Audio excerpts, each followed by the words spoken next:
मध्य प्रदेश कर्मचारियों का 50% डीए इसलिए नहीं बढ़ा रही सरकार। मध्य प्रदेश कर्मचारियों के महंगाई भत्ते को लेकर कर्मचारियों में बढ़ रही नाराजगी। तो साथियों, आइए न्यूज़ को देख लेते हैं विस्तार से और जानते हैं कि क्यों मध्य प्रदेश सरकार कर्मचारियों का 50% महंगाई भत्ता, महंगाई राहत क्यों नहीं कर रही। राज्य के कर्मचारियों का डीए न बढ़ने के कई कारण हैं।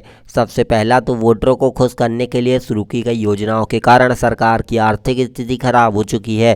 फिर आने वाले दिनों में कोई चुनाव भी नहीं है। आमतौर पर देखा गया है कि कर्मचारियों के हित में निर्णय तभी लिए जाते हैं जब सरकार को उनकी ज़रूरत पड़ती है।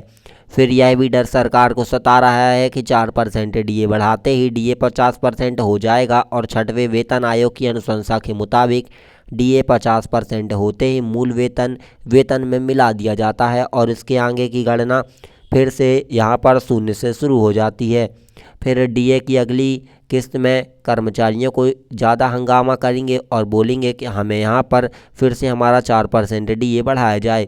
आयोग के गठन की भी मांग उठने लगी। सरकार को कर्मचारियों का डीए 50% होने, मूल वेतन में मर्ज होने के साथ ही उठने वाली 8वें वेतन आयोग के गठन की मांग का भी डर है। दरअसल 1 जनवरी 2026 से देश भर के कर्मचारियों को 8वां वेतनमान दिया जाना है। इसको लेकर बाकायदा आयोग का गठन किया जाता है और आयोग की अनुशंसा पर सरकार निर्णय लेती है। केंद्र सरकार ने भी हाल ही में बजट सत्र के आयोग का गठन की घोषणा कर दी है और राज्य के अलग अलग आयोग बनाने के लिए कहा है। उस पर लेकर अब भी एक सुगबुगाहट शुरू नहीं हुई है। तो साथियों, यही मेन कारण है कि कर्मचारियों का डीए नहीं बढ़ाया जा रहा और सरकार चिंतित है।